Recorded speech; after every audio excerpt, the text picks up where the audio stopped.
Welcome back to Dixie Living Homestead. A lot of times as moms, we struggle with figuring out ways to benefit our family's health. And I want to help you with some of those ideas that you might have come across. And I want to encourage and inspire you that you can do it and you can make a difference in the health of your family.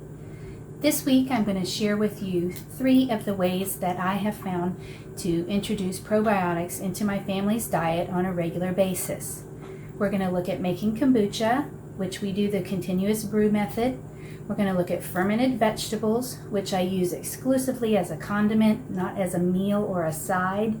And then we're going to also look at dairy kefir. Some people pronounce it kefir, but I'll just refer to it as kefir because that's the word I'm most familiar with. We're going to make some delicious berry smoothies that I know your family will love, and they won't even know they're eating something that's good for them.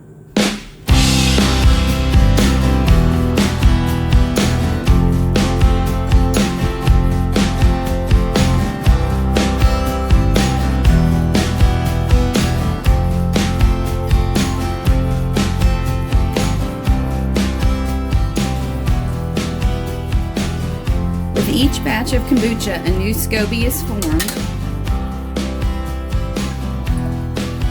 You can either get rid of it or save it like I do in a SCOBY hotel.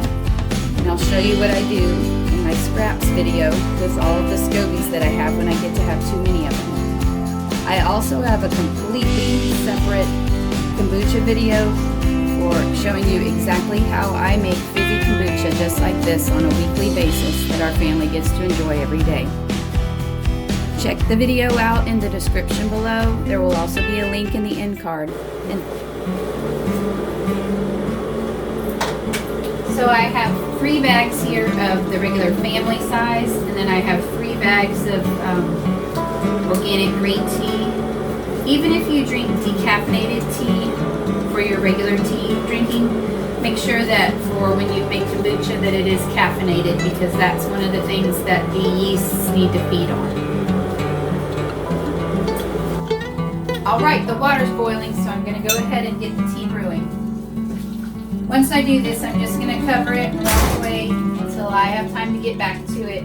Once it's cooled enough to add the SCOBY to it, I'll probably stir in the sugar at the same time because it'll still be room temperature, it won't be cold. And that's how easy it is to start your kombucha tea. Now that it's cooled, I'm just going to go ahead and add the sugar. But most of all, I can add the SCOBY. It's what I wanted to do and finish the batch. So, have you seen a SCOBY before? It's an acronym that stands for Symbiotic Colony of Bacteria and Yeast. I think sometimes it's called a mushroom, but it's not. But the SCOBY is the culture that's required to help turn the tea into kombucha. It's what ferments it. I'm going to add 1 1/3 cups of sugar.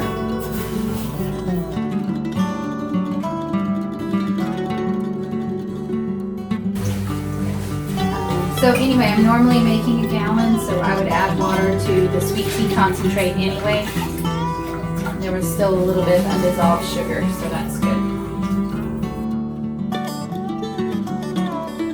Now, for our kombucha, it has been 10 days. And we're going to go ahead and check on it and see how it turned out.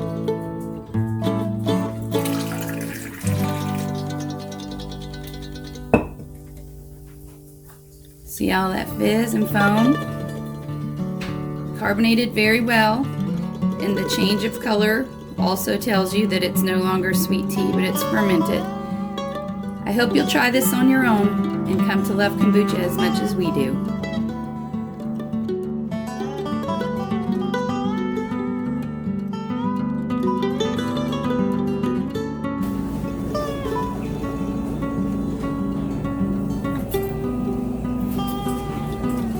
Probiotics are a powerful and valuable tool for vibrant health and nutrition.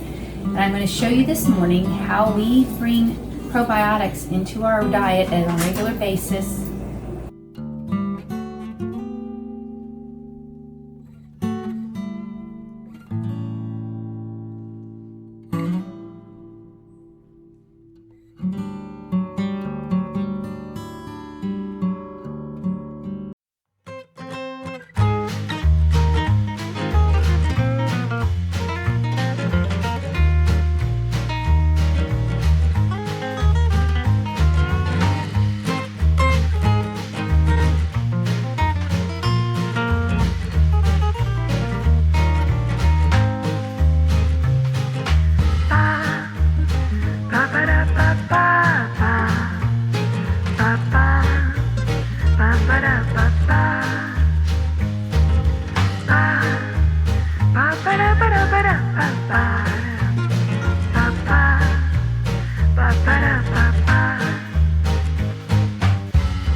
I've made sure I have 5 cups of carrots. Now we'll do the ginger.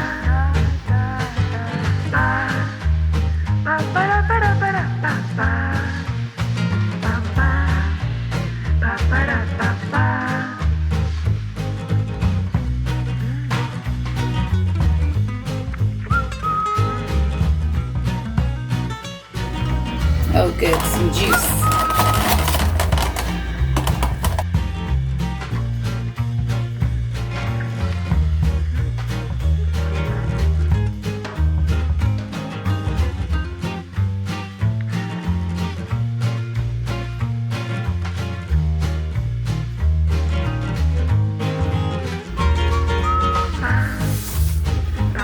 One heaping tablespoon. I'm just going to begin to massage.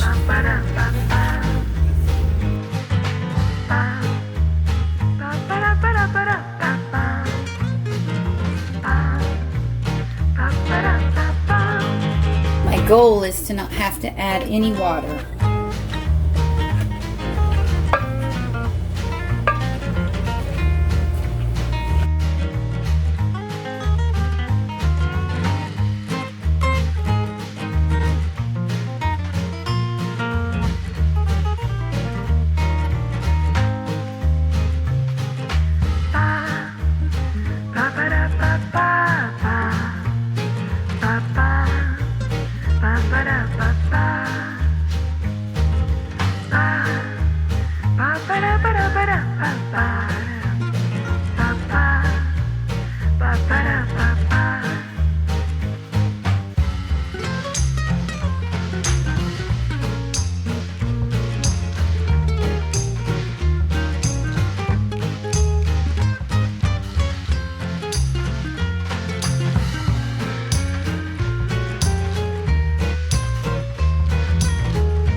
Now this is just a quick fermentation video. If you are interested in an in-depth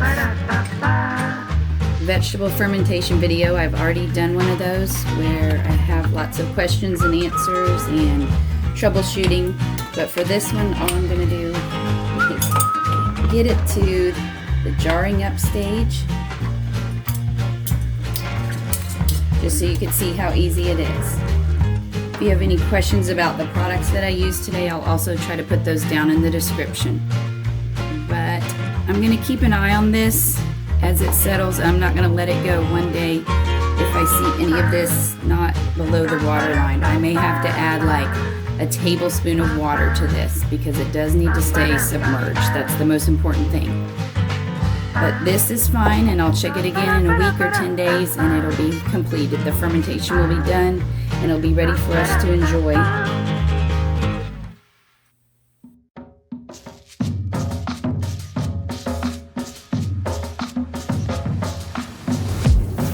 Much of today's society has become accustomed to using supplements as a way to reach their health goals. But I want to remind you that the best way to get probiotics into your diet is not through supplements. Sometimes those have been sitting on the pharmacy shelves, even the refrigerated ones, for several months, so they're gradually losing their efficacy over time. If you can bring live and active probiotic cultures into your home and regularly use them on a daily basis, you will benefit greatly from their effectiveness versus taking a supplement.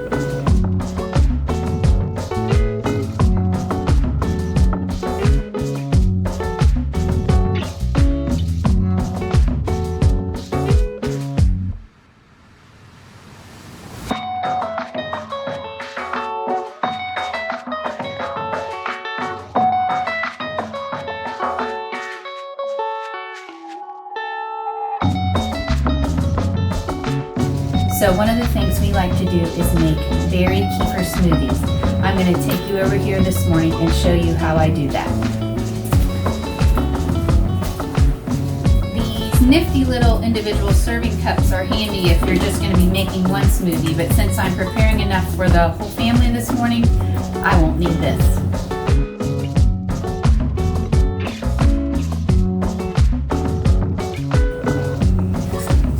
This is the freshly made batch of milk kefir, and I'm going to go ahead and pour in the whole quart of it.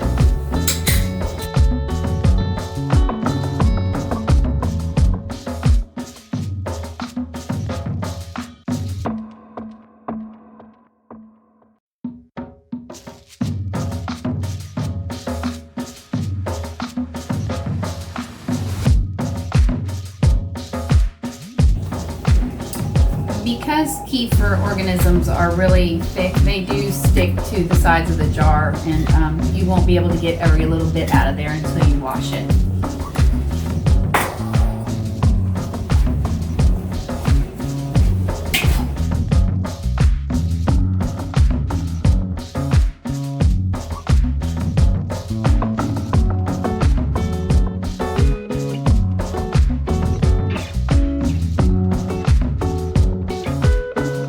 There really is no specific recipe, so if I didn't have another quart of kefir in the fridge, I would just go ahead and grab some Greek yogurt or even some plain yogurt that I had that was strained and thickened. When I have it, I like to do equal parts frozen fruit and kefir, so I'm just going to look on the measuring lines and see how much kefir I have in there.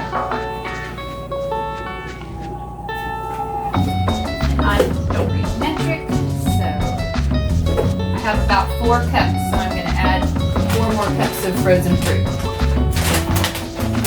These are just berries, but the larger unopened bag is a tropical fruit medley, which I know they'll really like. I've decided to do just the tropical fruit medley blend. That'll be really yummy.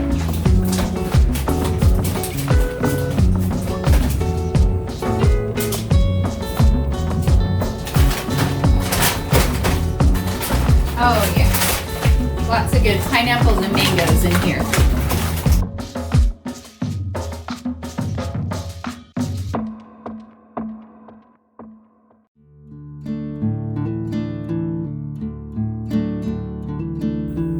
You may find that just the kefir and berries add enough sweetness, but since I'm serving this to my husband, I'm going to go ahead and add a little agave nectar. You could also do maple syrup, honey granules, or even some raw honey in there, whatever your preference is.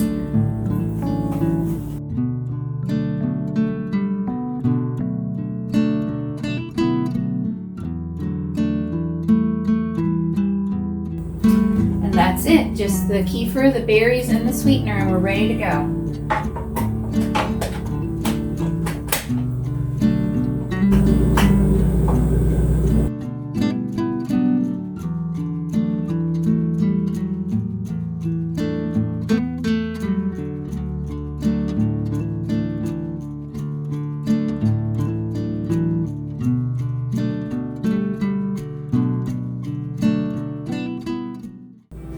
You may find that if your family is not big on change, at first you might have to implement some of these slowly. So maybe make it sweeter and then back off the sweetener, and or don't serve such a big cup of it so they get used to the taste of it.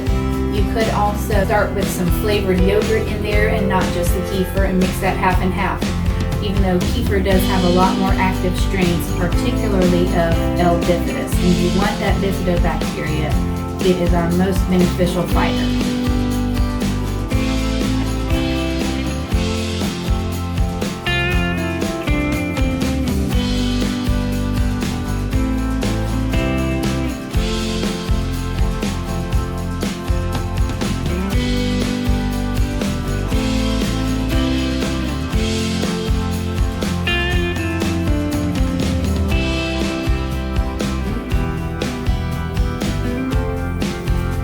Tropical kefir smoothies. Enjoy! And thanks again so much for stopping by Dixie Living Homestead. We want you to plant a seed and grow sustainability.